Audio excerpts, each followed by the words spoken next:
Hi, I'm Marty Grizzani, and this is The Marty Grizzani Show. As a full-time real estate investor and business owner, I have a real fascination of finding the key principles for business success and personal development. This show is a reflection of my personal mission to find out what truly makes somebody successful in business and in life.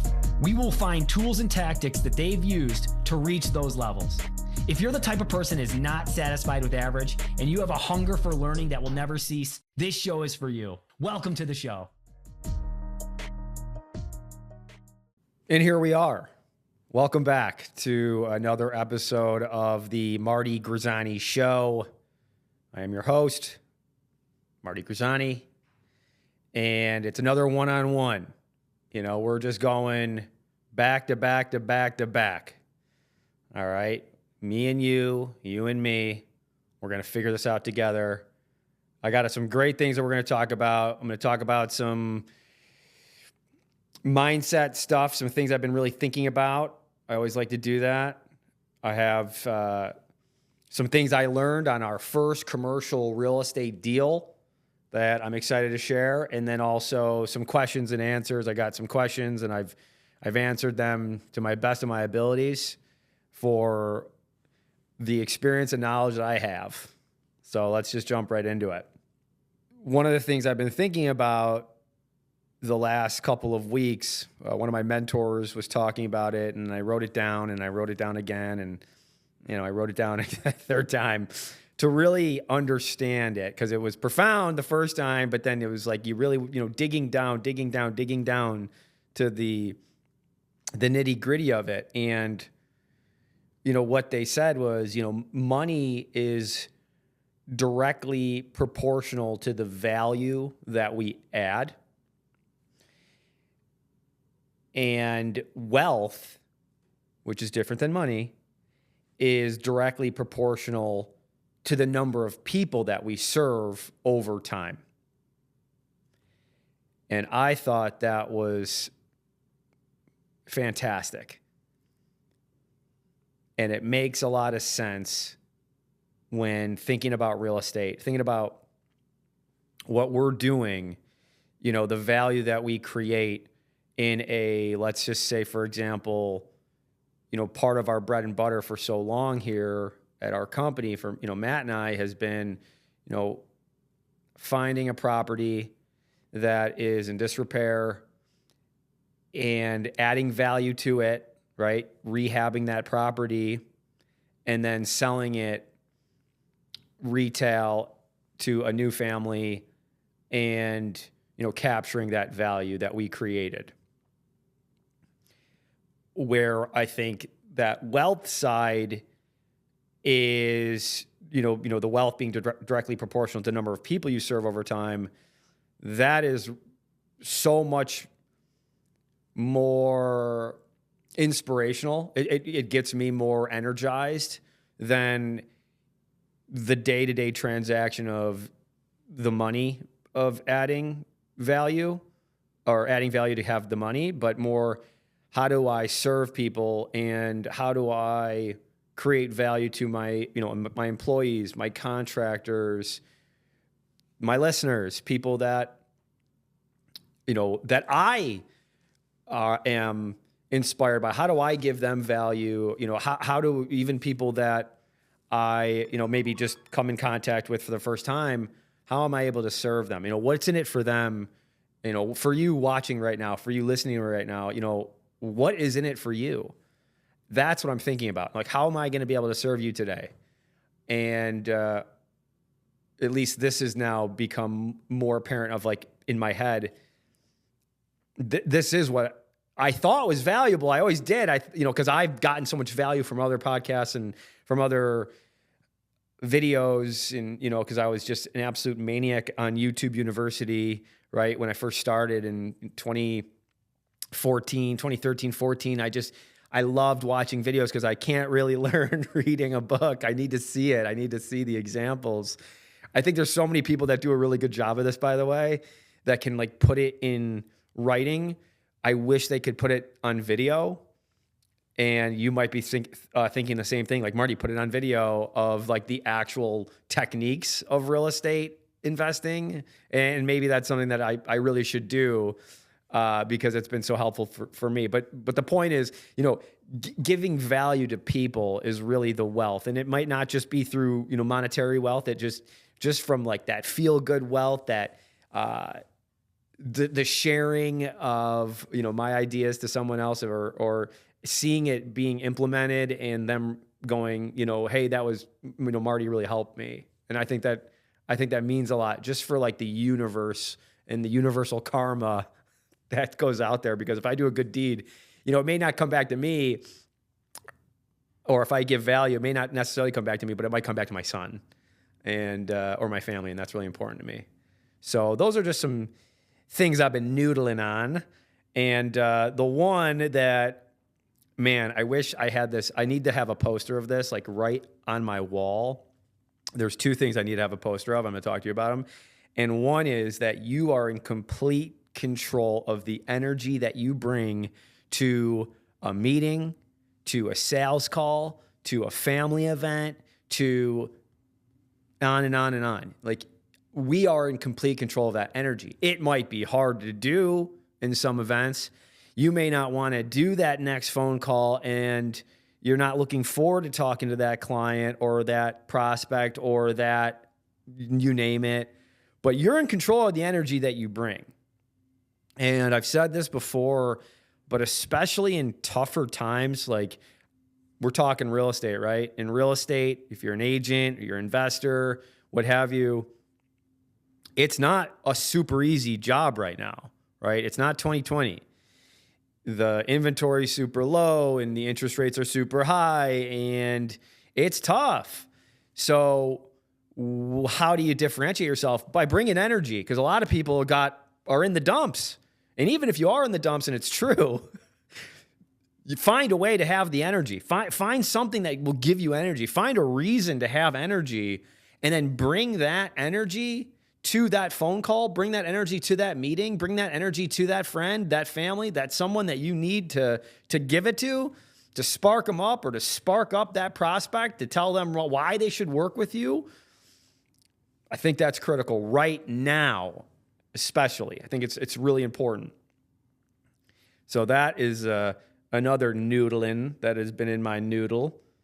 And one other thing that I thought was I took a picture of it because it was so good, because it's so true. And the quote was, and shout out to my buddy Paul Youssef. He's a absolute gentleman and scholar. He unbelievable business person, but he was in unbelievable business person, and he was in my mentorship group. But he posted this saying, a wise man said, "Worrying does not take away tomorrow's troubles. It takes away today's peace." Say that again. Worrying does not take away today's troubles. It takes away today's peace. And that hit me pretty good. And it's something that, as business owners, as people that are in charge of their, if you're commission-based employee, you're in control of, you have a lot on your plate, and you're in control over your income, and you got people you got to take care of and all those things. But if you're constantly worrying about that, I do believe it takes away from your peace. The flip side is Ray Dalio saying, if you're not worried, you should be worried. And if you're worried, you don't have to worry. So there might be like that threading the needle of how you can find that perfect balance. I'm still finding it. I haven't found it. But when I think about those two things, at least it will make you think. And isn't this what this is about? Making you think. All right. That is enough of that. So, what did I learn on my first commercial real estate deal? Matt and I, we 2.5, almost 3, probably 3 years ago, maybe even more, just time flies, we were pivoting from strictly residential to now focusing our time, energy, and resources on commercial real estate, specifically industrial real estate investing and commercial real estate brokerage, which we're starting. And I'm the broker, and I would love to help you and serve you in your needs for commercial real estate, as well as something that not many other brokers offer, which is management. You know, we've been managing our portfolio for almost 10 years, and we have a great team, you know, full-time employees. We know the best contractors, subcontractors, because they've worked on our projects. So we've had to go through the punches and the wrong choices. And I don't want any client that I would bring in to make those mistakes. So, you know, if managing your property is something where you just don't want to be in the day-to-day any longer, and you're more interested in just collecting that check, and you want to pass that off to a company like ours, where we'll take those RG&E phone calls from your tenant saying, why am I being charged for all this money? You know, we're happy to do that, as well as, you know, you got some space left in your building that needs to be leased up. I'd like to think we do a pretty good job of that. I don't think there's that many folks out there who are in the trenches marketing space. You know, in the trenches, I mean on Craigslist, on Facebook, you know, really getting into the nitty gritty, taking so many of the, is this available? and then you say yes. And then just, you know, I saw this video where the person is a Facebook messenger, and they're in a car, and they roll down their windshield going, hi, is this available? And you go, yes, it is. And they just drive off. You know, they're just like, it's just this constant, you just got to be in it, and you kind of have to be constantly just following up, especially on Facebook Marketplace. And for those who have stuff on Facebook Marketplace, you'll know exactly what I'm talking about. But back to the takeaways. So, you know, number one, everything just takes longer than you expect. The process, the buying process, the negotiation process. And a lot of times it's because you're dealing with business owners, right? Folks who own these commercial real estate properties, whether they're mom and pop or large private equity REITs, they're busy, and they've got other projects that they're working on. And while this is important, it's obviously there must be a reason why they're selling it. It still takes time. So it takes time for them to get to their attorney with, you know, to go over the contract. It takes time for them to approve it. It takes time for them to come up with the redlining of the, you know, the purchase or the LOI, right? And the LOI, just letter of intent. And, you know, first, you know, just to kind of, you know, just go back a step here, you know, the process starts with usually after negotiation or meeting with the seller, you'd send them a letter of intent. It's non-binding, but at least it puts together some of the key ideas, the key concepts of like the deal that you're going to be making with that seller. And then that LOI would go to an attorney. You both should have attorneys, obviously, and they'll be able to kind of work out the kinks on a purchase sale agreement. And all that takes time, right? So that LOI takes time. They'll probably come back with something on the LOI, right? It's not even the purchase sale. So it's just everything takes longer, which, you know, leads to, with everything taking longer, the due diligence, which is good. You know, these are things that you certainly need to take your time when you're purchasing, multi-million-dollar properties, and they're not all multi-million-dollar properties, commercial real estate, but when you're buying something like a commercial property, you do want to take the time necessary in order to ensure that this property is going to fit the business plan that you had anticipated. And we'll get into that business plan too, because there are many mistakes on these takeaways, which I will share. But back to that takeaway, just taking a long time. So, you know, due diligence, for those that are not aware, on a purchase sale agreement, there might be a, you know, standard 30-day due diligence. You know, that it's all negotiable, but, you know, standard 30, 60, 90-day due diligence. Sometimes you might, you know, be able to get like 120 days of due diligence. And the due diligence, fun fact, starts... So that time, that 30 days, let's just say, of before you need to close or that deposit going hard, that due diligence time, it doesn't start until your attorney or you get all the your agent gets all the receivables from that seller or from their counsel, right? So before the time starts, right, that clock is ticking, is when you get everything that you need, right? And that might be the rent roll, that might be the leases, that might be the expenses of that commercial property. So your due diligence doesn't start until you receive all those things. But, and this is something that I learned on first couple of deals, is you want to ensure that there is a timeline that has been agreed upon by both you and your attorney and the seller and their attorney. Like, you need to ensure that there is an actual timeline where everyone is on the of understanding of that. Okay, so it starts now. Like, this is the timeline. Because how do I know, right? We ran into issues not having a specific timeline and one that everyone agreed to. So, while you're going back to why things take so long, you're also doing environmental studies, right? So, there are some people who I've known that have bought properties without doing a full environmental, which is you're ordering a phase one, which you do through, different environmental companies. They do want to test the soil to ensure it's not contaminated. And why do you do that? Well, because if you do have an issue with contaminated soil, it's not bankable. You're not able to refinance it with a bank once you take that vacant industrial property, tenant it, and make it nice. And now you want to go to a bank to capture that value that you created and put long-term debt on it. Too bad, so sad. The bank's saying, "Look, this is dirty. I can't give you money." Right? So it's super important.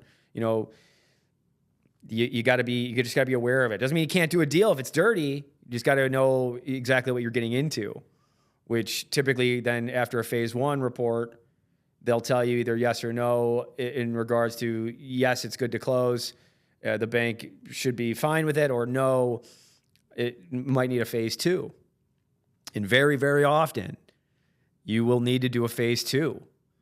I think out of, the 7 to 10 plus deals that we're currently working on, we need to do a phase two on 3 of them. So that's, it might be a 30% type thing. It might be higher, it might be lower for you. Industrial is typically more of a need to do phase twos, but it's something to think about. And these aren't cheap. Phase ones, $1,500 to $2,000. That goes back to the other takeaway. It's expensive. Due diligence and making sure that you're buying the right property that has the right business plan to it, right? So being that it's clean, it's expensive. Making sure that you have a commercial real estate attorney, they're expensive. And but it's all to ensure that you have the right deal, because if it's right and you do it right, it's multiple 6 figures, and for a lot of folks, millions of dollars of profit and value that you create. So you want to make sure you're doing the right things by investing in that initial due diligence and that upfront, those costs that go into it, and just being aware that that is going to be a part of your commercial real estate journey. So that's one to noodle on with your takeaways. Zoning, another takeaway. I mean, this can make or break a deal. And we have an example of about 26,000 square foot industrial property that we own right off of I-90 in the Farmington area of Rochester. It's in a town called Manchester. And when we were first looking at it, we anticipated that we could put up self-storage in the back of it. It's got 6 acres. It's beautiful. And after conversations with the town, and actually shout out to Jeff Cook, who is the self-storage king of New York, had him come by to look at the property, and he goes, just be careful. Make sure that's zoned for this. And then we, ran out that ground ball, and it was not. And the potential issues to get it rezoned or get a variance, which are all very, very tough, very expensive things, we just decided that, hey, it's not going to be on the first phase of this project. We're going to be able to put up storage. Now, down the road, do we think that we can do those things with going through the appropriate measures to get the zoning in our favor? Yes, I think we will. But the deal was still very, very good that we didn't need to do that. We could still just buy the property and build out our business plan that way. But it was a big punch in the gut because we thought we'd be able to day one put up that storage, and that wasn't in the cards for at least the initial first phase of this project. Same thing with that project that I was talking about, the industrial project that we have. It's one of those where it had been vacant for 3 years, this industrial property, and we dramatically did not underwrite the repairs, and we dramatically underestimated how much it would cost to do HVAC and electric and plumbing in a 26,000 square foot building. We thought it was one thing, and it was actually much, much, much, much more. Now, good learning lesson, right? Chalk it up to good learning lessons. I will say that I wasn't excited at the time, but I'm excited now because it's not over yet, right? We're still working it through this building, but by March, it should be going from 100% vacant to 80% full, which is really cool. And, the work that was done, shout out to my partner, Matt, because this is really his baby. How much time he spent there, and he knows the ins and outs of this building, and, and our contractors who held our hand through this process are absolutely wonderful. But if you had certainly the wrong contractors, this project would have been, it would have been a bloodbath to us. Now, with that being said, if we see something like this again, we will know what to do, and it won't be as scary. Because if you can, with your first one or two projects in commercial, take down a vacant 26,000 square foot industrial building that needed a roof and needed new plumbing and new HVAC and new electric, you kind of seen a lot. It's like, okay, all right, seen this before. I know how this movie ends. It starts and ends, right? So, that gives us a lot of confidence that a lot of investors don't have. Now, I'm not saying that it's something you should do, but it's something to think about when you're going through this process of, all right, yes, I got punched in the face, but I know what to look for next time, and I know that another project that might be scary to some people won't be as scary to me, and I may actually be able to underwrite it a lot better, and I might be able to make the right decisions on it, which will be a great advantage to you, as this is something that is not a one-and-done type of business for us. It's a long-term, and it's a lifestyle. So that is that. Get an HVAC and electrical inspection on the building, just so that you know if it is going to be something you're going to be doing, well, at least you're getting it from them that day, not after you purchased it. And location is still king. All right? Just because it's a good deal and the price is right, if the location isn't great, what do you really have? Now, Manchester, right off I-90, right off the thruway, right in that corridor, absolutely brilliant location. If that wasn't there, and that was in the sticks of, it was down, way down, and it wasn't close to I-90, it would have been it would be a completely different story of what I'm telling you now. Going from 0% occupancy to 80% is because of how close it was to the thruway. If it was just 10 minutes further down the road, no shot that this would have been rented. And we would still have had all those issues. And that's how you can really get hurt. So location's still king. And why do I know that? Well, I know that one worked out, but another project that, we do have a tenant on now at this point, going back to the first thing, it takes a long time. It takes a long time to find tenants in really not the best location areas. And, that took almost a year. It took a little bit over a year to find a tenant for this building, which was a beautiful building. Just the location wasn't fantastic. So you really want to have a fantastic building, or what you need is a fantastic location. You can work on the building, but you need the location to be fantastic for this to work.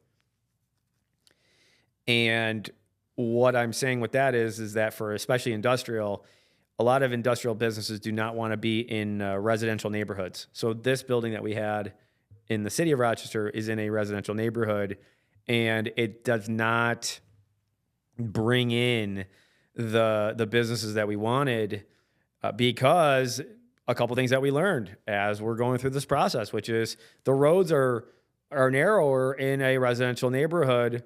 So those big trucks, we want big truck companies, and we want these big logistic companies coming into this building. I mean, it had a dock, it's got drive-in, it's perfect for that. Well, big trucks can't go down that road, especially in the snow, especially now, right? The roads are getting narrower and narrower.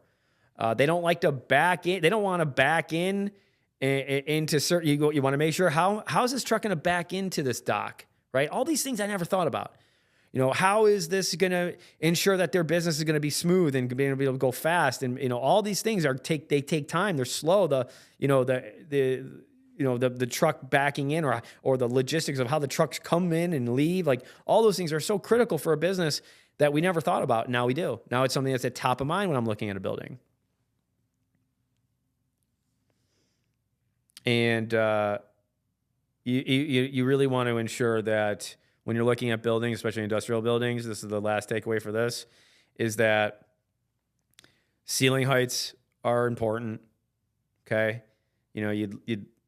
If you can get 20 and above, amazing, but you really want to be at least 15 to 16, because the thought process with a tenant is they don't have to pay for the height, right? That's the higher the ceiling, the better, because that's not a part of the square footage. It's, it's free space to them. So the higher the ceiling, the better. And also the ensuring that the drive-in doors are large enough to fit in that specific truck. If you have it only fits a regular vehicle, like a standard road vehicle, not that attractive. Now, if it's 18 feet high and you can pull in a tractor trailer, now you're going to have a lot more eyeballs looking at this building, and that's what we want, because it's hard enough. This isn't residential where you can just, sleepwalk into finding a tenant. This is it's a very specific. You'd be, at least in the beginning, you'd be shocked at how many people these buildings don't fit their business. So you just want to find the ones that do. So make it as easy as possible. Now back to some questions. So that's what I got for my takeaways, folks, on the first one. There's a lot more, but for the sake of time, let's get to some of the questions. So, what's an estoppel certificate? I thought that was a good question because I didn't know about this. I had to find out about this because my attorney needed it when I was selling something. But an estoppel certificate it's really just a document signed by the tenant confirming the lease details and the payment statuses and ensuring there's no surprises post closing. So, hey, I see the lease. I understand it. I would like the estoppel, basically just verifying what this lease is saying is actually happening and the rent is being paid and up to date when you're buying a building or buying a multifamily. And I thought this was a really a good question which is, how do I attract credit-worthy tenants? And I believe it's the location, like we were saying. High credit tenant prefer a industrial park with other businesses than than, like I was saying, the residential, and also turnkey. Just like with residential real estate, it's really hard for people to see past issues where it's like, hey, look, I'm going to build this out for you. It's still tough for people to think differently or to think creatively on a space. Now, industrial is nice because the businesses going into these buildings, they have an idea of what they want. They're not typically super, it's not super bougie, right? Where like office, it's really tough. The amount of tenant improvement that you'd have to put in for to change something from like an old office to a new office. It's hard for people to kind of see past that. You really need like interior decorators. With industrial, I love industrial because, they know what they want. The businesses know what they want. With office and residential, people don't know what they want until they see it. And that's the magic of industrial. But at the same time, just being aware that's an issue that you'll have to overcome with a prospect. And here's the last two. I thought these were great. So what's a good lease term for a commercial property? Well, it's I can tell you what is not a good lease term, and that's what anything a bank won't accept. If a bank, the bank is looking at the lease, the real estate's, they're going to have it appraised, but they're really looking at that lease. That's the instrument they're going to say, okay, this is what's going to pay this mortgage that we're putting on this property. They want to see long-term leases is what I'm getting at. They want to see, tenants that have successful businesses that are, going to be there for the long haul, that have put in investment into this, into the building that they're in, even though they're not the owner, they're the tenant, but they want to see that this is a long-term lease. So at least 5 years. You want to get at least 5 years. Now I know you can get away with 3, but you want to really shoot for that 5 year and up of a lease from a prospect. That's really what you're looking for. And then the last question today, my throat is shot, is what's the difference between triple net and gross leases? So triple net you don't see in residential or multifamily, right? You'll see it in industrial and in retail, especially retail, but you can see it from time to time with industrial and in office and gross leases. So triple net is the tenant pays the taxes, the insurance, and the maintenance. So if there's a building and it's an industrial building, it's 20,000 square feet, the tenant will pay, if it's triple net, will pay the property taxes on that building. So they'll pay the property taxes and they'll pay the insurance from, my business, like my landlord insurance. They'll pay that insurance. They'll pay my property taxes and they'll pay for any of the maintenance that needs to be done. So if something, light breaks or, they're just common, issues that occur, toilet is plugged. That's on them. That the tenant is in charge of the maintenance of their property. The snow plowing, the shoveling, the salting, all those things. That's on the tenant. And a gross lease, and there's a lot of these different, variations. And again, this is all negotiable based on the tenant. But a gross lease is just the rent. They're just paying rent, so they're not paying anything else. In some gross leases, they pay rent, but the landlord pays the utilities. So you obviously, if you're an investor, you don't love that. But those are the differences between a triple net and gross lease. Gross lease at the absolute, the lowest on the totem pole, and then the triple net being absolute net, take care of everything. Triple net, property taxes, insurance, and maintenance. Plus they're paying rent. So that's it. That's all I have for you. I don't like to take too much time because I know, like me, I have an attention span of a goldfish. So, you got 5-6 seconds, and then maybe hopefully if you enjoyed it, you end up spending 10, 15, 20 minutes. And then if you're, just a real estate psycho and you want to listen to the entire thing, you do that too. But either way, I am glad that you're on this journey with me. It is a journey. And although I want to be at the destination some days, I understand that's not life. And it's important just to keep keeping on and keep pushing through, because that's where the magic's made. You get better. You get better on the journey. You don't get better on just reaching the destination. When the journey's got all these highs and lows, the lows are your learning. The wins, you're able to go, okay, I learned from that mistake. And then, that destination, whatever that might be, it's probably, like anything in life, you actually kind of look back and go, oh, those were the good times. I know that's a lot of my, the mentors and, the gray hairs out there. They, even when they're at that destination and they're living that life, that whatever that might be for you that you think is success, a lot of times they would say, man, those were the fun times. Those were the good times. I'd go back. I want to do it again.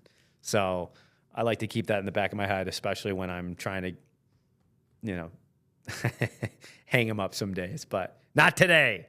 So keep the energy, keep the attitude high, keep the energy high, and I'll say bye. Take care. Thank you for tuning into the Marty Grisani Show. If you're listening on Apple Podcast, leave us an honest rating and review. If you're on Spotify, make sure you follow us for weekly episodes.